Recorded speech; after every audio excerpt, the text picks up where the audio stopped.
Que coisa, né?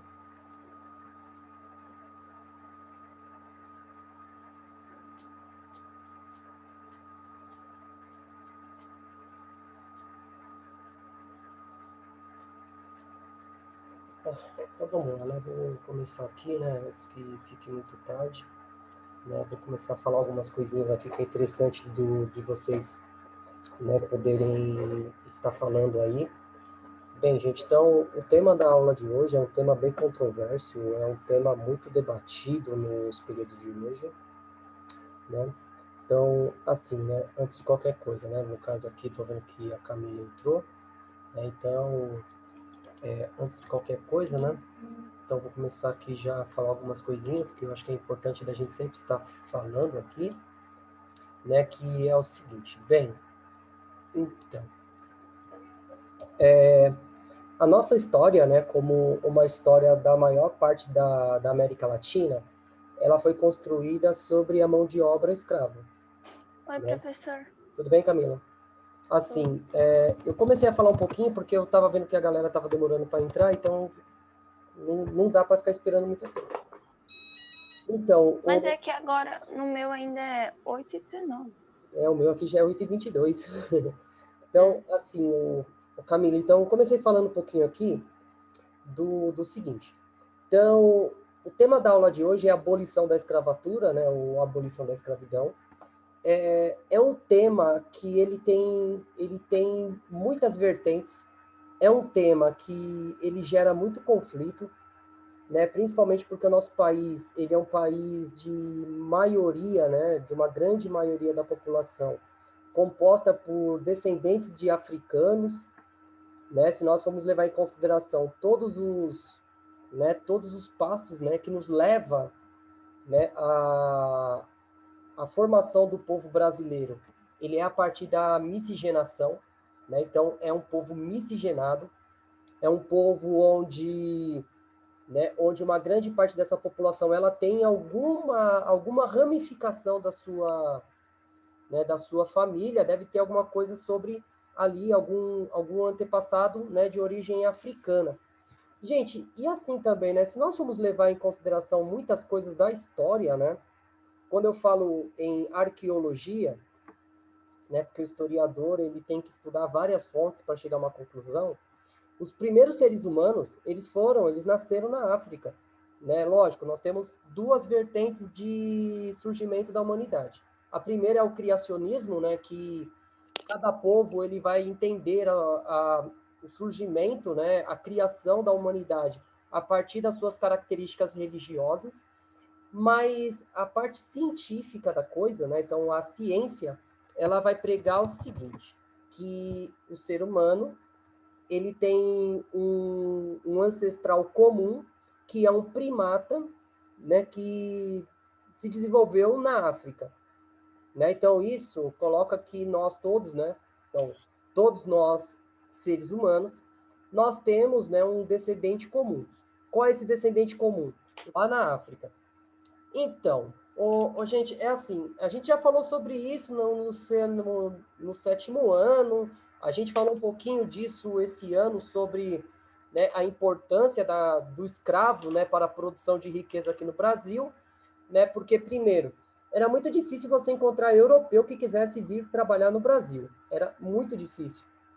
Né? E tem uma coisa, se nós pegarmos toda a população da Europa no período e colocar aqui no Brasil, ela não era o suficiente para povoar o Brasil. O tamanho do Brasil, ele era, assim, comparado com a Europa, né? Se nós fizermos uma comparação, né? Se nós pegarmos todos os territórios europeus, uma grande maioria deles, e colocar né, no nosso mapa, né, muitos países europeus, eles têm o tamanho de estados do Brasil. Então, gente, é assim, ó, é uma coisa que eu sempre friso aqui que é importante a gente pensar. O Brasil, Portugal precisava povoar o Brasil. Portugal precisava de mão de obra para produzir açúcar, para depois fazer a mineração no interior e depois o café. Só que assim, né, gente, nós temos que também levar em consideração algumas coisas, né? A escravidão, ela vai chegar a um certo momento que ela não vai mais atender às suas demandas, principalmente na questão da economia. Gente, é o seguinte, ó, o europeu, no caso, o primeiro país que vai combater a escravidão foram os ingleses. Mas não é porque os ingleses achavam que era um crime você ter escravos. Longe disso. Os ingleses queriam pessoas para consumir os seus produtos. Né? Nós estamos falando no século XVIII, século XIX, a Europa, no caso a Inglaterra, ela estava né, assim, no auge da economia industrial. Né? Então, a industrialização estava muito mais veloz do que realmente, né, né, se apresentava. No caso aí, a Inglaterra precisava de pessoas para consumir os seus produtos. Né? Isso é um ponto fundamental de nós entendermos. Né? Então, eles precisavam disso. Só que é o seguinte, a gente já falou sobre isso, né, sobre a questão né, de quando, de quando o europeu ele vai escravizar, começar a escravizar, né, o africano como uma forma de substituir o índio, porque os jesuítas vão, né, proteger o índio. Só que, né, de uma certa forma ou de outra, né, foi uma forma também de diminuir a população indígena que era hostil à presença europeia. Então vamos lá, né? Vamos falar um pouquinho aqui de movimentos abolicionistas, né? Então, uma das coisas que nós falamos aqui, então, durante o século XVIII, né, a Inglaterra e a Europa, eles vão ganhar muito dinheiro com a venda de escravos. Gente, é um fato importante de nós pensarmos aqui. Né? Os mesmos países que vão combater a escravidão serão aqueles que vão lucrar muito com esse comércio. Né? Então, os ingleses vão lucrar muito. A gente falou isso lá nos Estados Unidos, que existia o comércio triangular. Então, os Estados Unidos comprava melaço de açúcar das colônias caribenhas, transformava esse melaço de açúcar em rum, e esse rum era trocado na Europa por mão de obra escrava. Isso a gente já falou lá na independência dos Estados Unidos e tudo mais. Mas assim, gente, ó, só que nós temos que pensar da seguinte forma.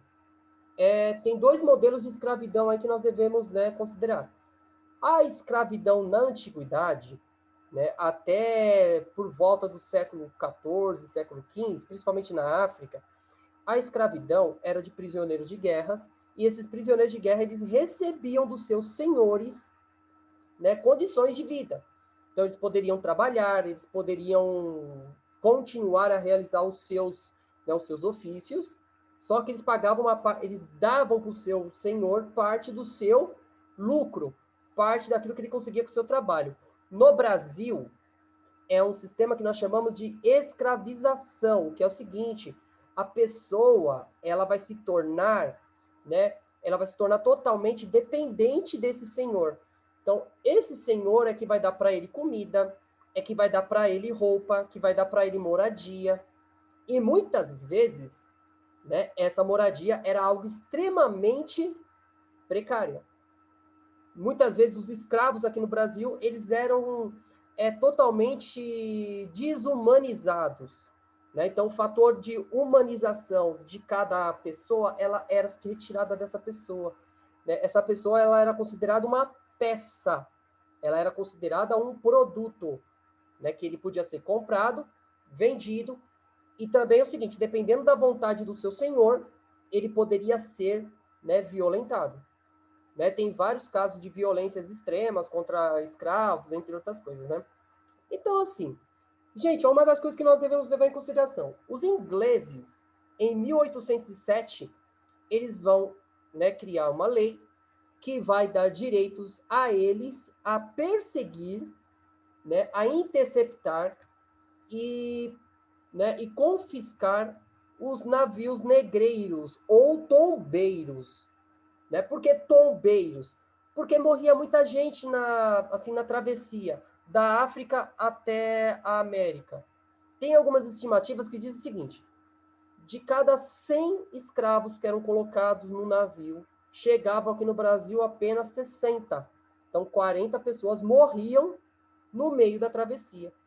A travessia do Atlântico, ela durava em torno de um mês e meio, né? Então, e isso com as condições muito precárias, condições de higiene, condições de alimentação, condições de trato, gente. Muitos escravos eram maltratados de uma forma grotesca, né? E nós estamos falando de uma embarcação que não era tão grande assim como as atuais. Então, os navios, eles vinham totalmente abarrotados. Eles vinham abarrotados. E as pessoas, eles faziam as suas necessidades uma em cima da outra, aquela coisa toda. Então, era muito insalubre. Mas os ingleses, eles começaram a buscar o fim da escravidão por uma questão básica. Eles precisavam de pessoas para consumir os seus produtos. Isso é fato.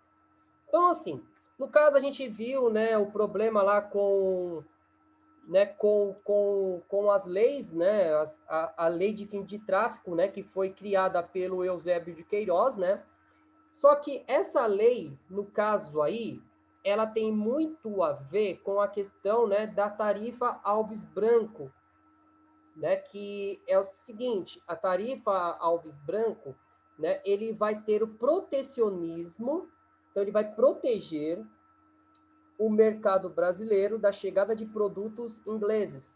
Então, os produtos ingleses vão começar a ser taxados, né, vai ter uma cobrança de impostos maior do que era antes.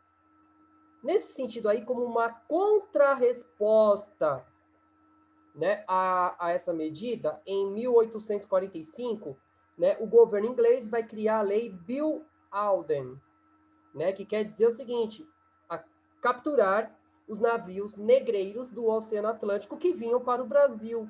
Lembrando em consideração isso, o Brasil era o país que mais comprava escravos. No caso aí, vai surgir o que nós chamamos de lei para inglês ver. Então, o Brasil vai começar, né, a produzir, né, elaborar leis para diminuir o tráfico negreiro, né, para diminuir a entrada de escravos. Então, assim, por quê? Porque o Brasil ele estava numa encruzilhada. Então, sabe aquela questão que você não sabe a quem atender? Então, Dom Pedro, ele precisava atender os ingleses, porque os ingleses eram o maior aliado comercial, industrial, comercial e econômico, militar do Brasil. E o Brasil, o governo do Dom Pedro II, também tinha que atender à vontade dos cafeicultores, que eram a base econômica do Brasil. Já falei isso aqui para vocês, o café ele fica com a maior produção, a maior riqueza do Brasil até 1930. Só em 1930 que o café ele deixa de ser um produto, né, de extrema lucratividade no Brasil. Então, gente, o Brasil ele aposta tudo no café. Então não poderia nem desagradar, né, os ingleses e nem desagradar os cafeicultores brasileiros. Isso é um fato, né, de grande importância. Bem, então, apesar das pressões, né, dos ingleses, as pressões, né, no caso aí, né, dos cafeicultores, o Brasil, né, ele foi obrigado, né, a elaborar essas leis. Tanto é que quando a gente fala em leis, né, abolição, a abolição no Brasil ela foi lenta e gradual. Então, por que lenta e gradual? Porque é o seguinte, né? Porque o Brasil ele vai criar situações para você substituir a mão de obra escrava. Então, eu preciso substituir a mão de obra escrava por trabalhadores livres. E qual é o ponto que que as pessoas vão colocar? que o Brasil não estava preparado para absorver, né, aquele número de pessoas que eram escravas como pessoas livres. Qual era o maior medo da elite brasileira? Que acontecesse a mesma coisa que aconteceu no Haiti. Né? O Haiti, quando ele vai se tornar independente, o movimento de independência do Haiti foi feito pelos escravos.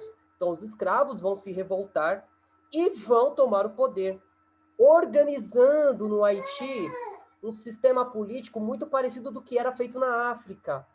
Né? Então, nesse sentido, qual era o medo da elite brasileira? De que acontecesse a mesma coisa aqui no Brasil. Isso é um fato, assim, inquestionável. Né? Esse era o maior medo. Além de tudo, né, precisava substituir esses trabalhadores.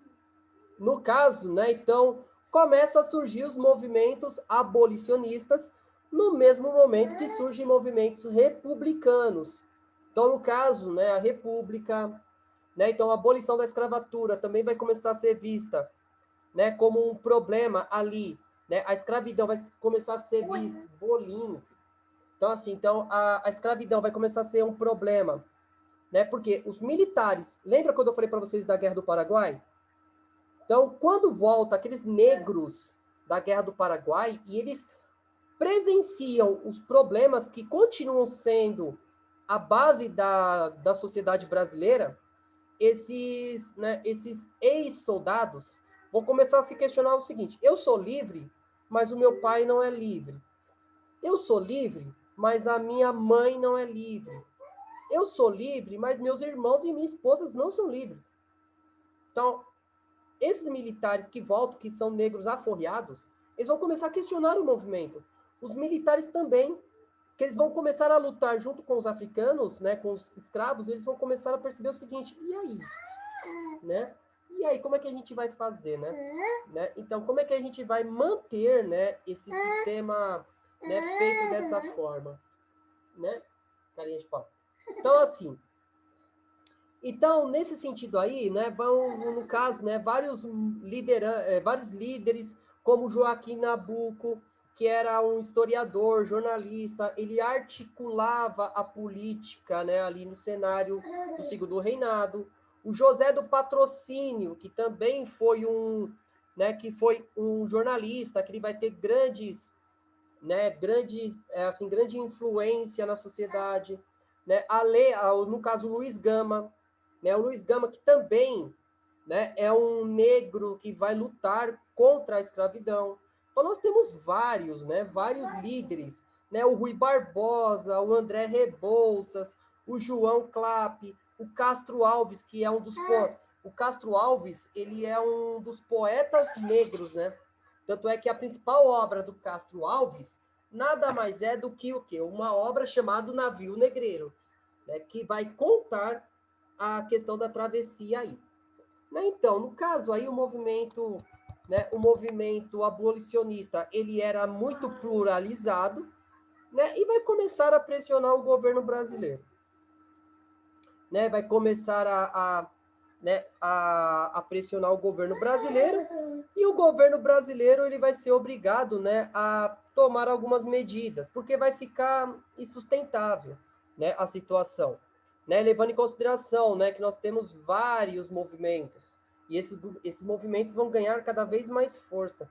No caso aqui, o movimento, né, de Caifases, né, também é de extrema importância para a libertação dos africanos cativos no Brasil, na metade do século XX, do século XIX.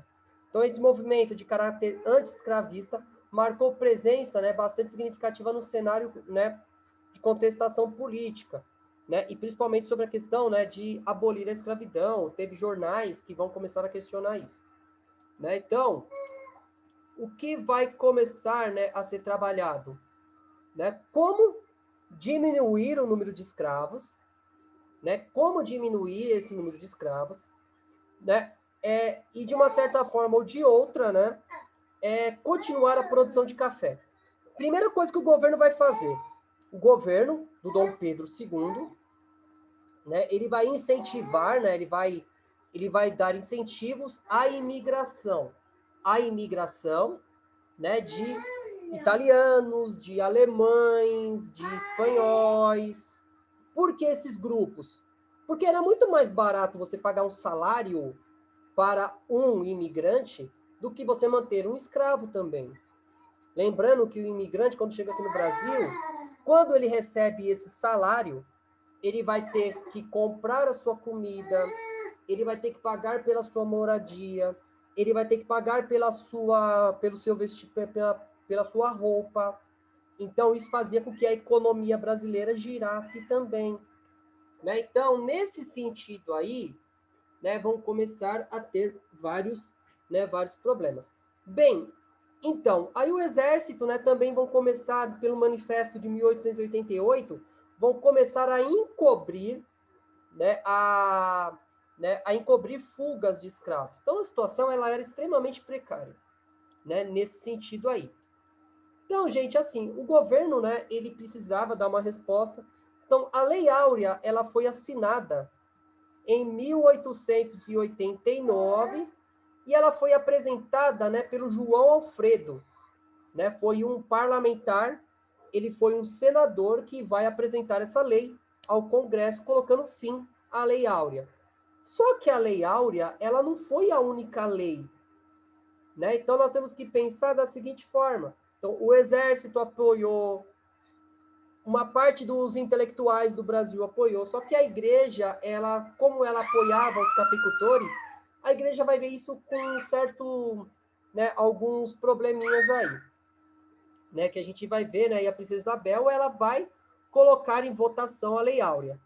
Só que, né, quando a gente fala, né, na abolição da escravatura, nós temos que levar em consideração aquelas leis que eu estou falando aqui para vocês. Né? Primeiro eu vou falar sobre as leis, depois eu volto aqui para falar das consequências depois da abolição. Então vamos pensar um pouquinho aqui, né? Então, a abolição da escravatura teve algumas leis anteriores à Lei Áurea. A primeira dela foi a Lei do Fim do Tráfico, que a gente já viu, né? Que o Eusébio de Queiroz, um parlamentar, ele vai apresentar essa lei, que a partir de 1850 ficava proibido, né? Então, era proibido a entrada de novos escravos no Brasil, né? Isso em 1850, né? Então, se nós formos levar em consideração 38 anos antes da Lei Áurea. Então, qual foi o fundamento para isso? Diminuir a quantidade de escravos no Brasil. Porque qual era a proposta da abolição? Então, para cada escravo liberto, o governo tinha que pagar o seu preço ao seu proprietário. Então, o seu proprietário deveria ser o quê? Deveria ser, né, como eu posso dizer, ele deveria ser recompensado, né? Ele deveria ser restituído, né? Ele deveria ter o seu valor do escravo pago pelo governo, porque afinal de contas era o governo que queria libertar os escravos e não o seu proprietário, né? Afinal de contas é a mesma coisa de você pegar o seu carro, né? Lógico, eu não concordo com isso, mas se você for pensar pela lógica do período, é a mesma coisa de você pegar o seu carro, pegar a chave, colocar no contato e deixar ele aberto no meio da rua. É a mesma coisa, né? Então, para que isso acontecesse, o governo ele tinha que pagar uma indenização ao seu proprietário. Então, qual foi a medida que o Estado foi criando? Então, vamos criar mecanismos, leis, para diminuir o número de escravos. Então, a primeira lei foi a lei do fim do tráfico. A segunda lei é considerada como a lei do ventre livre. Gente, é o seguinte, lei do ventre livre, ele pregava a seguinte forma. Então, a partir da data, né, da lei, todo filho de escravo, ele nascia livre, ele nascia aforreado. Mas uma pergunta que não quer calar, né? Uma pergunta que nós sempre devemos fazer. Uma criança recém-nascida, ela teria condições de se manter sozinhas? Não. Então, essa criança, esse filho de escravos, ele tinha que ficar até os 21 anos sobre a tutela do seu senhor, como forma de pagamento de indenização pela sua liberdade. Então, vamos dizer o seguinte, vai um casal, né, tem o seu filho, e esse filho, ele nasce, só que ele vai ter que ficar na fazenda até os 21 anos para poder pagar a sua liberdade como uma indenização ao seu senhor. Né? Então, isso dificultava muito, né? Isso dificultava muito a liberdade dessas pessoas. Segundo ponto aí. Gente, ó, teve muitos casos de fraudes nas certidões de nascimento. Então, teve muitos escravos, assim, muitos filhos de escravos que foram registrados em datas alteradas, para colocar que eles tivessem nascido antes da lei, né, da lei do ventre livre. Por isso que eu estou falando para vocês aí, lei para inglês ver, porque a lei existia, mas a lei não era praticada. Né? E ainda tem uma outra coisa. Quando essa pessoa chegava aos 21 anos, ela muitas vezes não era libertada porque ela não teria condições de se manter fora da fazenda. Né? Os fazendeiros, né? Os fazendeiros, eles, assim, principalmente na cidade, entre outros lugares, eles não davam emprego para essas pessoas. Então, essas pessoas eram mantidas na fazenda. Bem, a terceira lei é antes da Lei Áurea, que é a lei do sexagenário. Né? Então, o que quer dizer a lei do sexagenário? O escravo, quando ele alcançasse aos 60 anos de idade, ele teria que trabalhar mais 5 para ter a sua liberdade. Então, mais 5 anos para comprar a sua liberdade, porque ele poderia acumular riquezas durante a sua vida toda. Aos 60 anos, ele poderia comprar a sua liberdade do seu senhor. Se ele não tivesse esse recurso, ele iria, né, trabalhar mais 5 anos para pagar a sua alforria. Gente, isso era muito difícil. Pensa bem, o escravo, ele se alimentava muito mal, o escravo, ele sofria todos os tipos de violência possíveis, né, levando em consideração isso também. Jornadas de trabalho exaustantes, né? Então, jornadas de trabalho extremamente árduas. Como é que um escravo vai se manter vivo até os 60 anos? E, além do mais, com 60 anos, trabalhar mais 5 para comprar a sua alforria. Então, gente, assim, aí é que está o problema todo. Então, a pressão só crescia no governo, os ingleses, os cafeicultores, os movimentos abolicionistas, entre outras coisas. Né? Então, no dia 13 de maio de 1888, a princesa Isabel vai assinar a Lei Áurea dentro do Senado. Gente, ó, uma coisa importante que nós devemos entender. A princesa Isabel, ela não foi a única que formulou, né, a Lei Áurea. A Lei Áurea, ela foi um trabalho feito pelo Senado brasileiro. Então, os senadores brasileiros vão, né, estudar essa lei e vai fazer com que essa lei ela entre em prática. É um fato muito importante que nós devemos levar em consideração. Bem, qual o maior problema na história? Leão? Então, assim, qual o maior problema da história brasileira? Parece que a partir do dia 14 de maio de 1888, as coisas mudaram, né? Aqui virou paraíso, né? Porque não tinha mais escravidão. Então a escravidão acabou, né? A princesa Isabel é a heroína e tudo mais. Viva a monarquia, piriri, pororó, aquela coisa toda. Não tem mais problemas sociais no Brasil, né? Afinal de contas, o Brasil é um país que não tem racismo, né? Muitas pessoas dizem que o racismo no Brasil, ele não existe. O pior racismo no Brasil é que o racismo no Brasil, ele é camuflado, ele é maquiado em outro tipo de racismo, que é o racismo estrutural. Né? Então, gente, ó, é assim. Bem, com o fim da escravidão, os cafeicultores se tornarão opositores ao governo. Então, os cafeicultores já não estavam muito apoiando o governo. Né? Então, com a alforria, né, com a Lei Áurea, o governo vai perder ainda mais o apoio dos cafeicultores. Bem, e o que fazer com essa galera, né? O que fazer com esses milhões de escravos que foram libertos, colocados na rua, né, sem nenhum tipo de recompensa, sem nenhum tipo de indenização? Gente, é o seguinte, os cafeicultores, eles também vão ficar extremamente chateado com o Dom Pedro II, porque eles esperavam, né, que o Dom Pedro II iria pagar uma indenização a eles por conta dos escravos. Então, vocês vão libertar os meus escravos, só que eu quero uma recompensa aí, filho. Você não vai me pagar nada, nem um cafezinho, né? Você não vai me pagar um jantar, você não vai me fazer nada, nem um bailinho pra gente dar um rolê, né? Pra adoçar a minha boca, né? Afinal de contas, né? Eu peguei todos os meus escravos e libertei por conta de uma lei, né? E aí, o que é que eu vou ganhar em troca? O governo não pagou nada. Qual o maior problema aí também, né?